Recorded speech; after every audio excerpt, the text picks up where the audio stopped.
당대표는 이준석 의원의 부하가 아닙니다. 최근 개혁신당 사태로 인해 시끄럽습니다. 저는 침묵을 지키는 것이 당을 위한 것이라고 생각했습니다. 그러나 지난 7개월간의 주요 경과와 최근 현안에 대해 입장을 밝히는 게 당을 살리는 것이라 생각하게 됐습니다. 당대표는 당무를 총괄하며 사무총장과 정책위 의장 임명권을 가집니다. 모두 민주적 정당이 똑같습니다. 개혁신당도 마찬가지입니다. 현재 개혁신당 사태의 본질은 간단합니다. 저 허은하 대표가 이준석 의원의 상황 정치에 순응하지 않고 사무총장 임명권을 행사하려 했기에 벌어지는 일입니다. 그 밖에 저에 대한 음해와 모략은 모두 거짓입니다. 이제 자초지정을 설명드립니다. 저는 2024년 5월 19일 당대표로 선출됐습니다. 대표 선출 이후 이준석 의원이 먼저 이주영 정책위 의장과 김철근 사무총장을 추천했습니다. 이주영 정책위 의장은 적절하다고 판단해서 수용했으나 김철근 사무총장은 거절했습니다. 제가 염두에 뒀던 사무총장이 있었기 때문입니다. 그러나 이준석 의원이 여러 차례 강하게 요구했습니다. 결국 수용했습니다. 이 결정이 오늘의 사태를 초래할 줄은 미처 몰랐습니다. 최근 이준석 의원은 당무 개입을 한 적이 없다고 글을 올렸습니다. 전혀 사실이 아닙니다. 이준석 의원에게 김철근 사무총장 추천을 했는지 물어보시면 됩니다. 이준석 의원은 국민의당 대표 때 산업은행 이전에 대해 찬성했습니다. 이 사안은 부산 지역과 산업은행 노조의 입장이 다릅니다. 개혁신당 출범 이후 이 사안에 대한 논의는 충분하지 않았습니다. 6월 21일 부산에서 현장 최고위를 했습니다. 산업은행 이전은 부산 현안이었기에 기자들이 질문했고 저는 아직 최종 당론은 아니지만 나는 찬성이다 라는 취지로 말했습니다. 이후 들려온 이야기에 의하면 이때부터 이준석 의원이 매우 불쾌했다고 합니다. 이후 이준석 의원은 실력 행사를 하며 당을 압박했습니다. 6월 27일 총선 이후 첫 개혁신당 워크숍이 예정되어 있었습니다. 당 지도부와 당직자, 의원 및 보좌진 전부가 참석하는 중요한 행사였습니다. 이준석 의원이 워크숍 강사로 한 달 전부터 예정되었습니다. 그런데 이틀 전 오후 갑자기 이준석 의원은 불참을 통보했습니다. 불쾌감의 일환으로 해석됐습니다.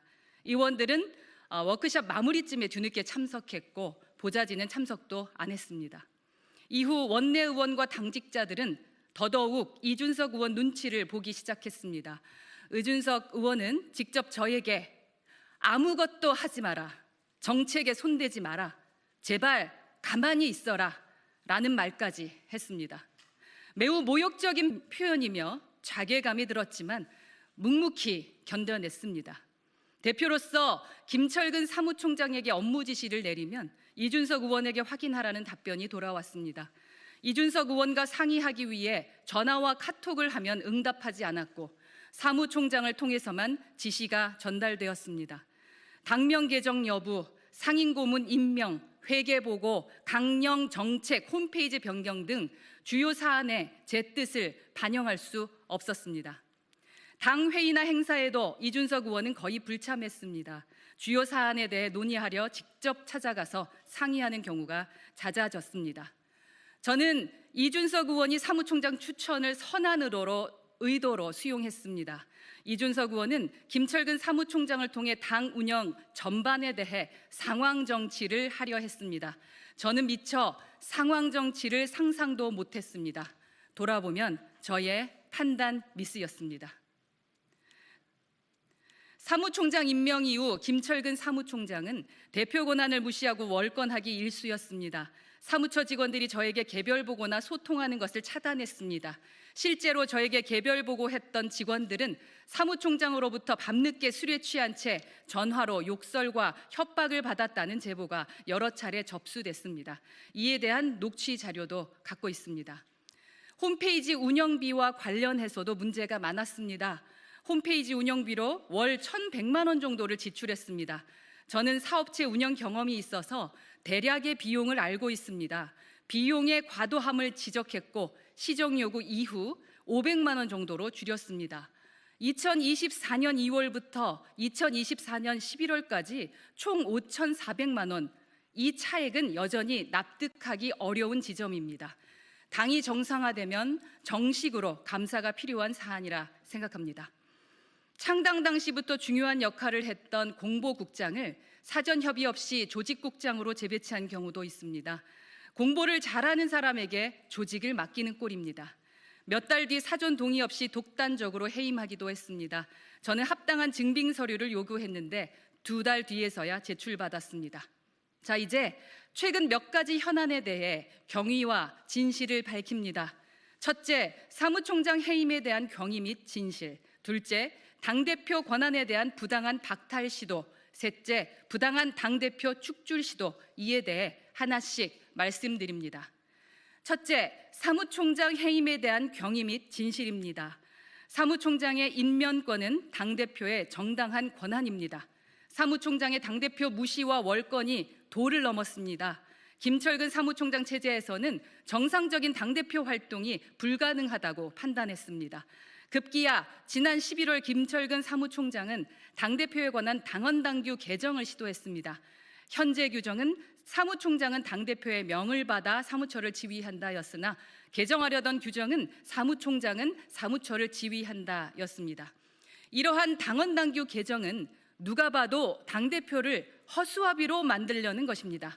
김철근 사무총장은 몰래 당헌당규 개정을 시도했고 사태 파악 직후 저는 부적절함을 경고했습니다. 이후 김철근 사무총장은 대표 연락을 받지 않았고 보고를 거부했습니다. 이후 본인이 임명한 사무처의 조직적인 반발을 주도하고 있습니다. 사무총장은 당대표의 명을 받아 사무처를 지휘한다는 개혁신당 창당 시점부터 만들었던 조항입니다. 국민의힘 당규를 그대로 차용했던 것입니다. 이준석 의원, 천하람 원내대표, 이기인 최고위원 등은 김철근 사무총장의 당헌당규 개정 시도가 정당했다고 생각하는지 공개적으로 입장을 밝혀야 합니다. 김철근 사무총장 해임 이후 측근인 서울시당 김동화 사무처장은 페이스북에 저를 겨냥해서 빈개지신이라고 표현했습니다. 암탉이 울면 집안이 망한다라는 뜻입니다. 저에 대한 모욕적인 표현이기도 하고 여성 비하적인 표현으로 매우 부적절합니다. 저는 평소 여성 할당제도 반대하고 여성 가산점도 반대하는 입장입니다. 그러나 당의 고위 당직자가 여성 전부를 비하하는 표현은 징계를 받을 사안이라 생각합니다. 둘째, 당대표 권한에 대한 부당한 박탈 시도가 자행됐습니다. 김철근 사무총장 해임은 12월 16일입니다. 12월 17일부터 이준석 의원은 페이스북을 통해 저를 공개적으로 저격했습니다. 역시 12월 17일 사무처 직원들은 집단 성명서를 발표하며 당대표를 공격하기 시작했습니다. 사무처 직원의 대부분은 김철근 사무총장이 임명했습니다. 12월 19일 개최된 최고위원 회의에서 천하람 원내대표 등 이준석 의원과 가까운 사람들에 의해 대표 권한 박탈을 시도했습니다. 당원 제27조와 28조에 따르면 당대표가 거리가 아닌 경우 최고위원 회의는 당대표가 회의 진행권을 갖는다, 이렇게 되어 있습니다. 그러나 최고위원도 아닌 천하람 원내대표는 당원을 무시하고 대표의 회의 진행권을 강탈했습니다. 그동안 이준석 의원과 가까운 지도부는 험한 분위기를 만들며 저에게 부당한 압박을 했습니다. 천하람 원내대표는 대표직을 사퇴하라고 압박했고, 이기인 최고위원은 김철근 사무총장 해임을 철회하라고 압박했고, 이주연 정책위 의장은 당대표 권한을 이양하라고 압박했고, 전성균 최고위원은 지도부 총사퇴하자고 주장했습니다. 이들 4명의 압박은 모두 부당합니다. 조대원 최고위원만 유일하게 이들의 행태가 당헌당규를 위반하는 것이라고 항의했습니다.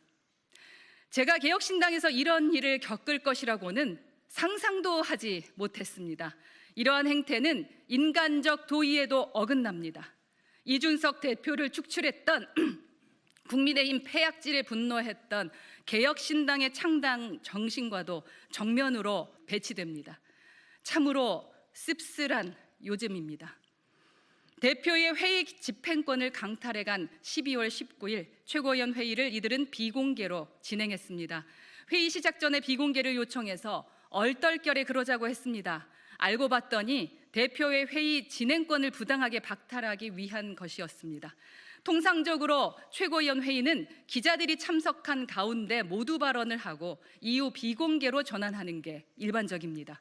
그러나 이날 최고위원 회의는 외부에 알려지는 게 스스로도 부끄럽다고 생각했는지 처음부터 비공개로 진행됐습니다. 저와 조대원 최고위원은 공개 요청을 했지만 묵살됐습니다. 이는 개혁신당이 지향하는 민주적 가치와도 배치됩니다. 12월 19일 최고위원 회의에서 결정한 것들은 절차적 정당성을 위반했기에 무효입니다.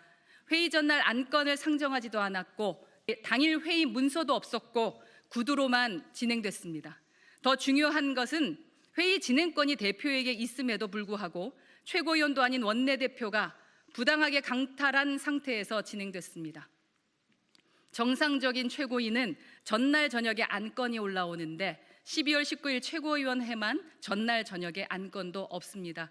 12월 19일 개혁신당 최고위원회는 12.3 윤석열의 계엄 국무회의 수준과 크게 다르지 않습니다. 이후 12월 23일, 26일, 27일 그리고 25년 1월 2일, 10일 최고위원회 모두를 비공개로 진행하고 있습니다. 개혁신당은 숨길 게 많은 비공개 정당으로 전락했습니다. 12월 30일, 1월 6일, 9일은 이준석 측 최고위원들은 아예 불참을 하고 있습니다. 최고위원회를 무력화하려는 취지입니다. 셋째, 대표에 대한 부당한 축출 시도가 진행되려 합니다. 사무총장 임명권은 다시 한번 말씀드립니다. 대표의 고유 권한입니다. 그러나 김철근 사무총장 해임 이후 이준석 의원은 저에 대한 좌표 찍기를 했습니다. 이후 천하람 원내대표를 포함한 최고위원들, 사무처 직원들의 공격이 전방위적으로 진행되고 있습니다. 저를 도와주던 당직자들은 회유와 압박에 시달려야 했습니다. 정무실장, 홍보부총장, 대변인당, 위원장 등 하루 수십 통의 전화로 협박을 받았습니다. 대변인단 중 한 명은 하루에 40통이 넘는 전화를 받고 심한 스트레스를 호소하며 정치판에 들어온 것을 후회한다는 말까지 했습니다. 당의 화합을 촉구했던 당협위원장들은 공개 협박을 들어야 했습니다. 최근 당협위원장 약 30여 명이 이준석 의원과 허은하 대표의 화합을 촉구하는 성명서를 발표했습니다. 중립지대에 있는 당협위원장들이었습니다. 이준석 의원은 이를 불쾌하게 여긴 것 같습니다. 당협위원장 단톡방에 올리기를 성명서에 서명한 위원장들에게 오늘 자정까지 해명할 부분은 해명하시고 그 뒤로는 확고한 의사로 받아들이겠습니다. 라는 메시지를 남기고 단톡방에서 이준석 의원은 나가버렸습니다. 천하람 원내대표 역시 해당 행위라며 압박 발언을 했습니다. 정치적 반대파로 낙인을 찍겠다는 엄포로 해석되는 발언들이었습니다. 겁에 질려 이후 절반 이상의 당협위원장들은 서명을 철회했습니다. 이준석 의원은 해당 당협위원장들 대부분에게 직접 전화를 해서 압박했다는 제보를 받았습니다. 1월 8일 이준석 의원은 페이스북에 저에 대한 당원 소환을 언급했습니다. 이후 이준석 팬카페 회원들이 당원 소환제를 준비하고 있다는 제보를 받고 있습니다. 문제 해결의 열쇠는 이준석 의원이 쥐고 있습니다. 개혁신당 사태의 본질은 간단합니다. 문제 해결의 방법도 간단합니다. 정리하면 아래와 같습니다. 첫째, 이준석 의원은 더 이상 상황 정치에 대한 집착을 버려야 합니다. 둘째, 사무총장 임명권은 당대표의 고유 권한임을 인정해야 합니다. 셋째, 최고위원회 회의 진행은 대표의 고유 권한입니다. 천하람 원내대표 및 최고위원들은 당원당규 위반 행태를 중단하기 바랍니다. 넷째, 대표를 허수아비로 만들려는 사무총장의 당원당규 개정 시도는 잘못된 것임을 인정하기 바랍니다. 사무총장을 정당하게 해임했다는 이유로 대표를 당원 소환하겠다는 시도는 민주적 공당에서 있을 수 없는 일입니다. 이준석 의원은 여전히 개혁신당의 소중한 자산입니다. 그러나 개혁신당은 이준석의 사당은 아닙니다. 당원과 여론으로 선출된 당대표는 이준석 의원의 부하가 아닙니다. 저는 여전히 이준석 의원과 함께 대선 승리를 위해 노력할 생각입니다. 단 대표를 허수아비로 만들고 상황 정치를 하려는 것은 잘못된 것입니다. 개혁신당은 민주적 공당이기 때문입니다. 당원 동지 여러분, 그리고 지지자 여러분, 지금 이 사태는 권력 다툼이 아닙니다. 합당파와 독자파의 갈등도 아닙니다. 비례대표 자리를 둘러싼 갈등과도 아무 관계가 없습니다. 이준석 의원의 상황 정치에 대한 과도한 집착에서 비롯된 것입니다. 딱 한 사람만 민주적 의사결정을 존중하면 모든 문제는 다 해결됩니다. 저는 현 사태의 민주적 해결을 소망합니다. 윤석열 탄핵의 조기 인용과 공정한 경선을 통해 대선 승리를 위해 저는 최선을 다할 것입니다. 모든 지도부가 단합해서 개혁신당의 승리를 만들어 갑시다. 감사합니다. 2025년 1월 12일 개혁신당 당대표 허은하였습니다.